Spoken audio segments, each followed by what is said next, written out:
Bonjour à toutes et à tous, c'est Gilles Mansillon, je venais vous souhaiter une excellente journée. Je m'excuse s'il y a un peu du bruit dehors, mais il fait tellement chaud, je suis obligé de laisser la fenêtre ouverte. Je viens pour discuter de différentes idées sur la spiritualité, comprendre un petit peu comment les choses fonctionnent, retrouver notre pouvoir de créateur ici-bas. Et donc, parce que c'est le corps des désirs qui conduit l'évolution de la planète. C'est ça qui nous garde sur la planète. S'il n'y avait pas ce corps des désirs qui constamment nous forçait à chercher des nouvelles choses, on aurait abandonné ce forme de réalité.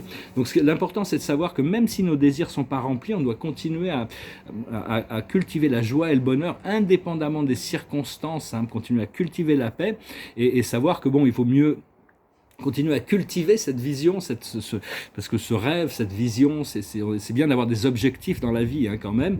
Notre mission ici, c'est de transformer ce monde de la troisième dimension dualistique et toute cette sorte de brouillard conscient ou inconscient, dans un monde de la cinquième dimension, un monde de lumière, un monde éclairé où les êtres sont conscients d'eux-mêmes et des autres et de toute la vie qui habite cette planète. L'homme n'est pas le seul sur la planète. Il y a les minéraux, les arbres, il y a des élémentaux aussi qui sont vraiment très puissants, enfin qui sont nécessaires à l'existence du monde physique. Et donc il y a les Pléiadiens qui travaillent c'est des groupes d'extraterrestres, des Pléiades qui supervisent l'évolution de l'humanité. Et pour le moment, ils sont en train vraiment de nettoyer toutes les influences négatives qu'il peut y avoir dans les systèmes politiques, scientifiques, économiques, éducatifs, religieux, tout ça. Vraiment, de toutes les institutions et les médias, et savoir que toutes les bases extraterrestres négatives qui étaient à l'intérieur, dans les sous-sols de la Terre, ont toutes été nettoyées. Tout le monde est libéré maintenant. Donc ça, c'est déjà un problème en moins, parce que ça alourdissait le champ de la planète. Petit à petit, tout va être éliminé, tout ce qui n'est pas en harmonie avec le nouveau champ énergétique.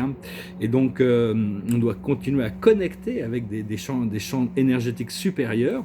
On va poser une question sur notre famille d'âme. Notre famille d'âme, c'est des gens avec qui on a une connexion profonde au niveau de l'âme. Ça peut être famille ou amis très proches. C'est quand il y a une similarité d'énergie, c'est qu'il y a une connexion au niveau de l'âme. En réalité, il n'y a qu'une seule âme, une âme universelle. Seulement, on a des programmations qui nous fait reconnaître des gens, parce pour ceux qui peuvent accepter de savoir qu'on a eu des centaines de vies sur Terre, tous les gens avec qui on a une connexion profonde, c'est des gens qu'on connaît déjà très bien, qu'on a connus de vies passées. Après ça, il y a la famille de lumière, c'est nos familles galactiques, les Pléiadiens, les Arcturiens, les Syriens, les Andromédains, les Lyriens, sont les 5 plus grandes familles galactiques. Après ça, on a notre monade, on a nos guides aussi, nos guides qui font partie de notre famille intime, proche. C'est vraiment des êtres divins qui, moi, je suis toujours leurs conseils dès que je peux me tourner, je peux recevoir leurs conseils. Ils sont toujours jamais ils ne sont jamais trompés dans leurs assessements des choses. Et puis, bon, mon maître guide m'a expliqué, on a aussi une monade, c'est-à-dire un groupe d'esprits qui entoure notre âme et qui dirige le flot de notre vie. Nous, on est 5 dans ce groupe.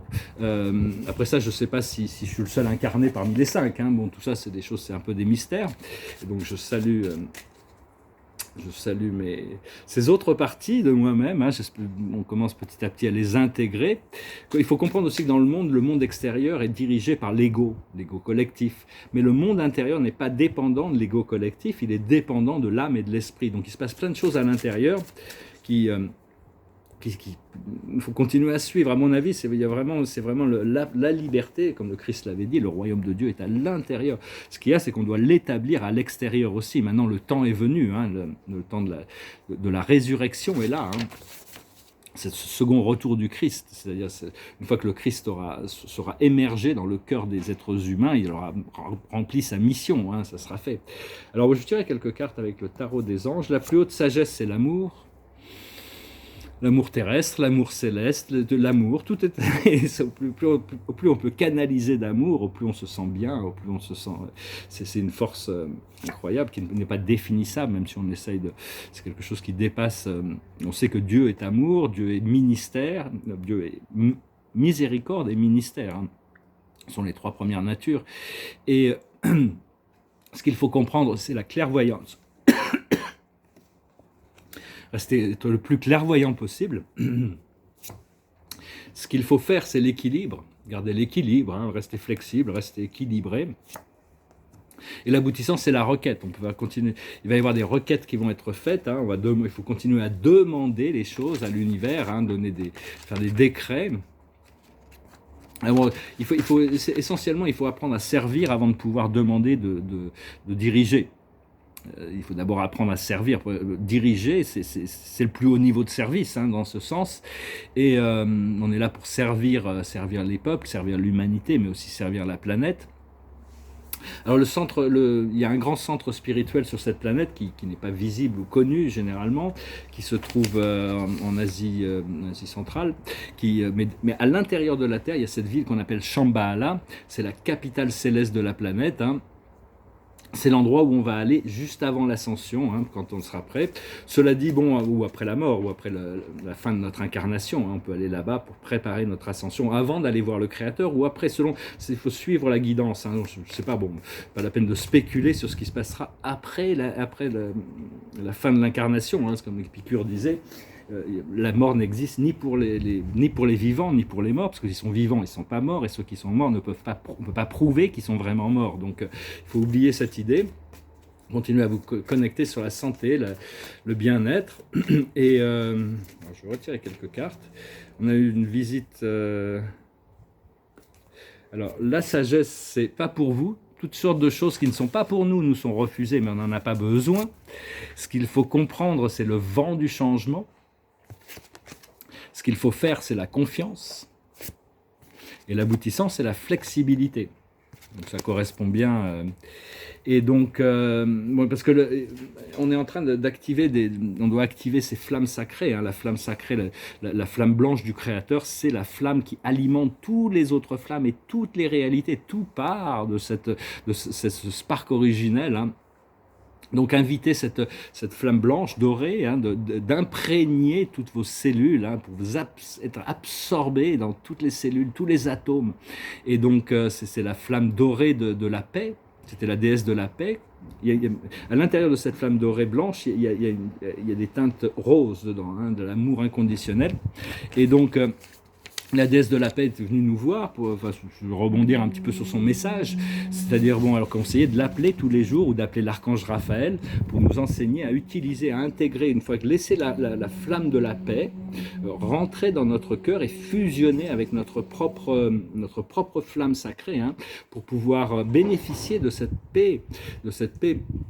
Et savoir que la paix vit en nous, hein. À un moment donné, elle devient intégrée, c'est vraiment l'activation du Christos. Et donc,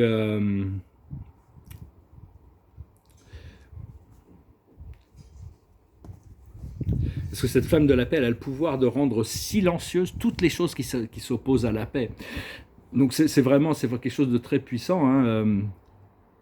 Cette flamme de la paix, elle vient à l'intérieur, et les forces du Christos, les forces de l'amour divin nous entourent à un moment donné, hein, ça devient de plus en plus présent, et tout ce qui n'est pas, tout ce qui oppose la paix, on peut le livrer à la flamme violette, hein, pour la transmutation, la purification, et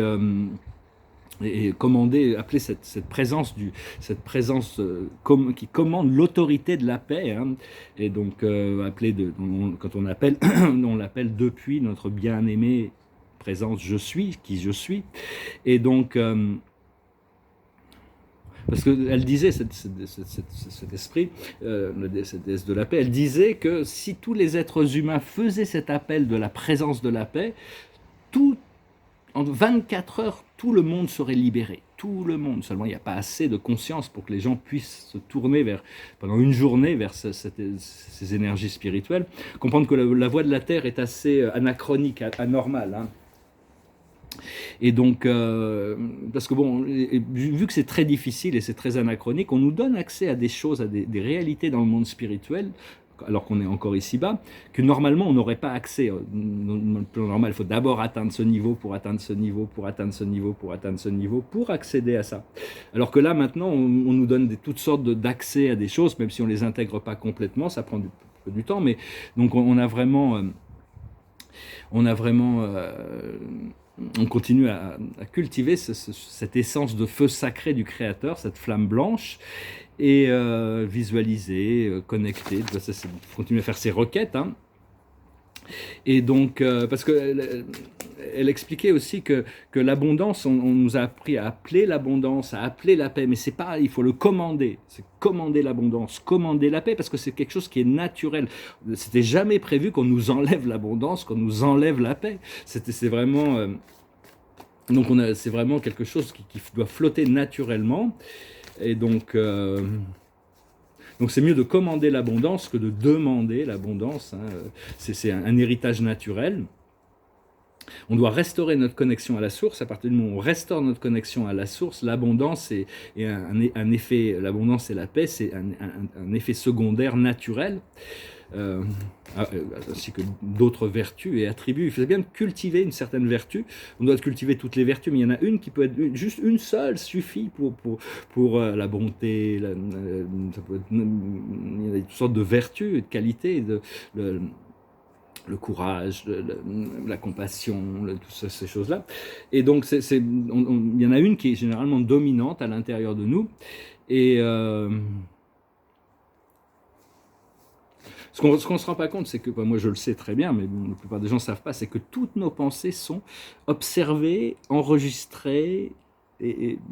Bon, après des années, des décennies d'acceptation pour laisser cette présence, maintenant entrer dans mon esprit mental, comme si l'esprit mental inférieur commençait à fusionner avec l'esprit mental supérieur. À ce moment-là, j'ai souvent des réflexions. Des fois, les réflexions me disent que c'est pas ce que je pense ne va pas. Hein, on n'a pas toujours les réponses qu'on veut. Ou ce que je pense, qu'il faut y aller plus, ou me donne des informations complémentaires par rapport à mon. Donc il y a toujours ces intelligences. C'est juste, il faut être patient pour libérer plus d'espace dans son mental, ouvrir le cœur pour pouvoir recevoir cette information. Mais enfin bon, ça va venir. Ça vient progressivement, hein, de toute manière. Donc voilà, je vais retirer quelques cartes là, ou une carte peut-être pour voir. La carte de la journée, c'est la spiritualité et la religion. Est-ce que j'ai tiré des cartes avec Osho? Non, je tirer quelques cartes. Je vous remercie infiniment pour tout. Je vous remercie d'aimer, de partager, de commenter, de souscrire. Je vous remercie d'écouter ce que j'ai à dire, d'être fidèle, de venir écouter ces messages, continuer à cultiver cette connexion intérieure. Je vous remercie pour vos dons. Si vous voulez une session privée, vous pouvez m'envoyer un email. Il y a vraiment une transformation énorme. Bon, mais il y a tous ces tests, hein, c'est-à-dire qu'on sait pour sûr, c'est une certitude que le point de liberté est devant nous. Seulement, le temps va nous tester, hein, sur le chemin d'y arriver. Il vaut mieux avoir, même si on a des désirs qui ne sont pas accomplis pendant cette incarnation, il vaut mieux quand même avoir des goals, des objectifs, des buts, des rêves, des choses qui ne font de mal à personne, mais qui nous permettent parce que même si on ne peut pas compléter ce programme et qu'on veut revenir pour le finir plus tard, on aura cette opportunité. La carte de la journée, c'est d'être patient, hein, parce que bon, ici ça s'appelle postponement, c'est-à-dire que bon, si c'est pas tout d'un, les choses viennent peut-être pas aussi rapidement que ce qu'on en voudrait les recevoir. Ce qu'il faut comprendre, c'est le partage. Sharing, c'est le partage, c'est la compassion, c'est l'enseignement. Ce qu'il faut faire, c'est lâcher prise. Et l'aboutissant, ça va être la voix intérieure. Hein. On va pouvoir continuer à cultiver cette connexion avec notre voix intérieure, notre âme, notre esprit.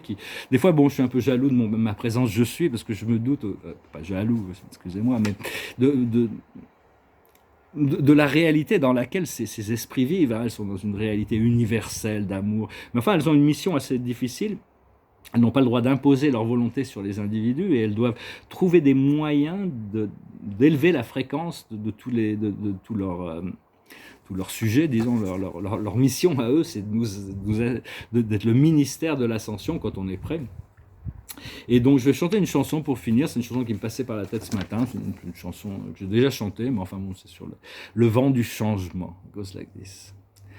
I follow the Mosfa and down to Gorky Park, listening to the wind of change.